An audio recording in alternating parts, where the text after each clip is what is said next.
Hello, everybody. Welcome back again. Another rookie All-Star team, 1983. 1983. Of course, the 84 tops. There are no trophies on the cards. We'll start it off with the right-handed pitcher. That would be Mike Boddicker of the Orioles. Boddicker, and it was 16 and 8, 2.77, 5 shutouts, 120 strikeouts, and the Orioles were world champions in 83. So quite a start. In the World Series, he pitched a complete game, 3-hit win against the Phillies. Overall career, 80 to 93, Orioles, Red Sox, Royals, Brewers, a one-time All-Star. He won a Gold Glove, won 134 and 116, and 3.80 with 16 shutouts, 309 complete games. Led the American League with 20 wins and a 2.79 earned run average this year in 1984. So Boddicker had a really excellent career. We go to the left-handed pitcher, a tough luck guy, and that would be Matt Young of the Mariners. Young, he was 11 and 15, 3.27 with a pair of shutouts for the doleful Mariners in 83. Overall, 83 to 87, then 89 to 93. He was injured in 88. Mariners, Dodgers, Athletics, Mariners again, Red Sox, Indians. Overall, 55 and 95, 4.40. 5 shutouts, 2 of them there as a rookie. He led the American League in losses in 1985 with 19. On April 12, 1992, he went 8 innings of a no-hitter, gave up 2 runs on 7 walks and an error, and went out. They were losing 2-0, and they did lose 2-0. So it's not counted as an official no-hitter because they were at Boston. The Red Sox didn't have to bat in the ninth. Though they got no hits through 8 innings, they got 2 runs on the walks and the error, and that's all they needed. The Mariners never scored and lost that game. A one-time All-Star, Matt Young, kind of a tough luck pitcher in his career, to say the least. The catcher, Bob Kearney of the Athletics. Kearney, 79, he came up briefly, then 81. He finally stuck in 83. Played through 87. Giants, Athletics, Mariners, only hit 233 with 27 homers.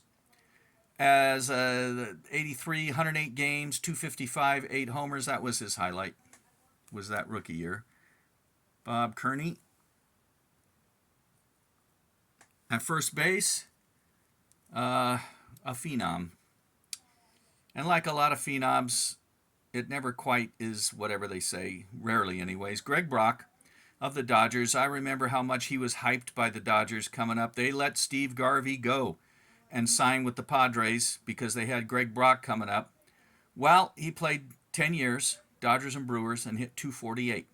110 homers, 434 RBIs. In 2 different playoffs, he went 1 for 21 to hit 048. His only hit a home run.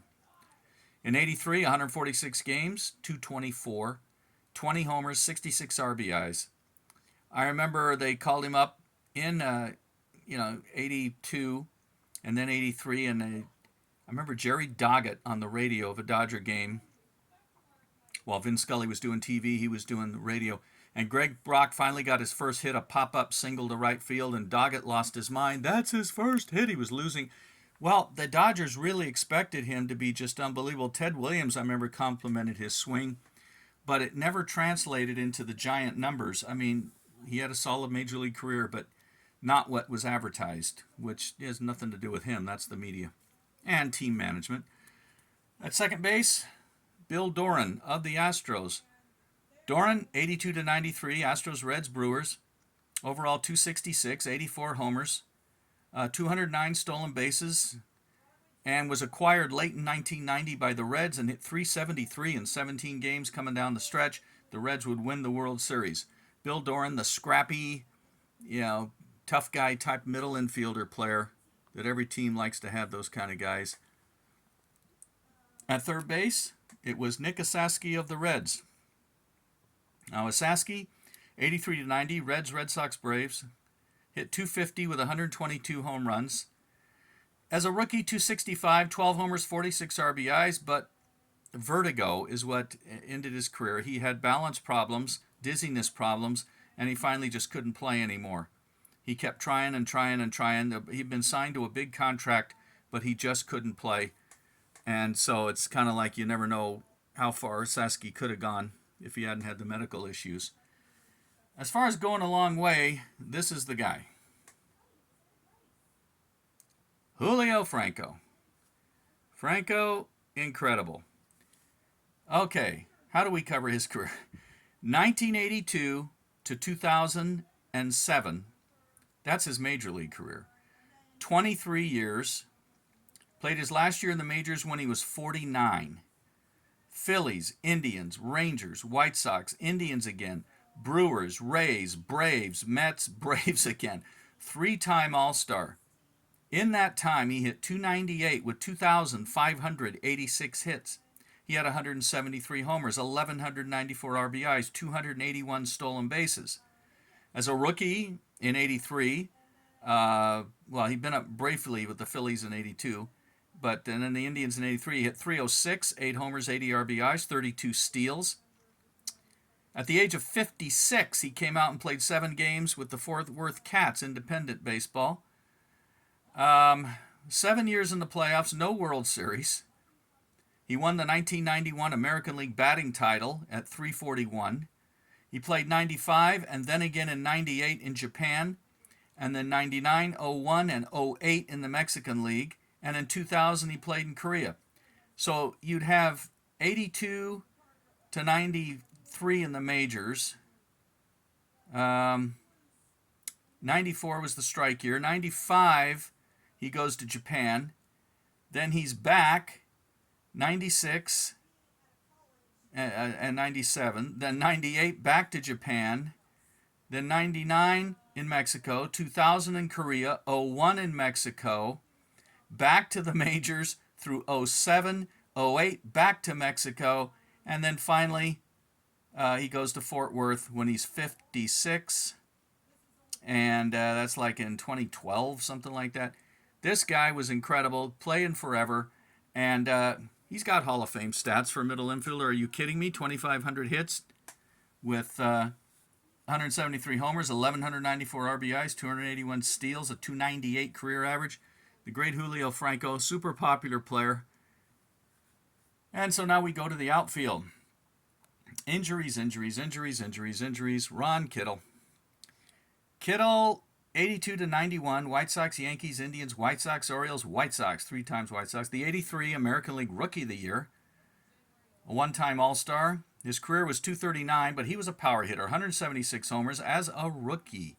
.254, led the American League with 35 home runs and 100 runs batted in. That's how he won the Rookie of the Year. They were both career highs.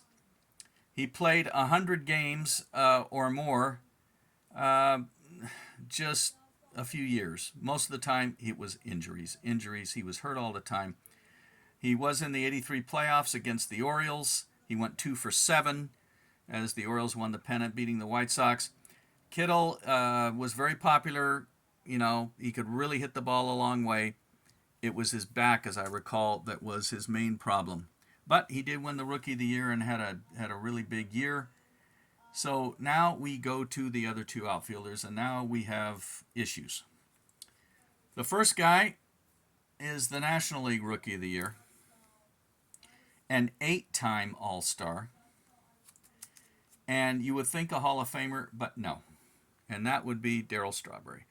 Boy, was Strawberry, he was just going to be the combination of Willie Mays and Henry Aaron, and he ended up at .259, 335 homers, 1,000 RBIs, 8-time All-Star, like I said, 83 National League Rookie of the Year, led the National League in home runs in 88 with 39, 4-time World Champion, 86 Mets, then 96, 98, 99 Yankees. He came back, and after cancer in 98, he came back from suspensions for drugs, domestic abuse problems. He had a lot of things he kept coming back from. His last hit was a single in the 1999 World Series as the Yankees won. And Strawberry finally got his life straightened out. He's a feel-good story now. As a rookie, .257, 26 homers, 74 RBIs, 19 steals. His cards, as anybody will remember, were some of the hottest going in the mid-'80s until the problems piled up. But Strawberry's come out the other end. But this guy, maybe not. Our last outfielder, Mel Hall. 81 to 92, then 96, Cubs, Indians, Yankees, Giants. Good career numbers, 276, 134 home runs, 620 RBIs. 93 to 95, he was in Japan, hitting 278 with 64 homers, did fine there. In 83 as a rookie with the Cubs, 283, 17 homers, 56 RBIs, but there was issues. 2007, arrested. Sexual assault on a minor. 2 years later, after everything went through the courts, he was given 45 years in prison, where he is now. He'll be eligible for parole in 2031. It all fell apart for Mel Hall. And there was an investigation done which even said he serially preyed on young ladies throughout his career. So, there you go. There's the 1983 team. And a mixed bag on and off the field. But we'll see you next time with another one. Thanks for watching. Bye.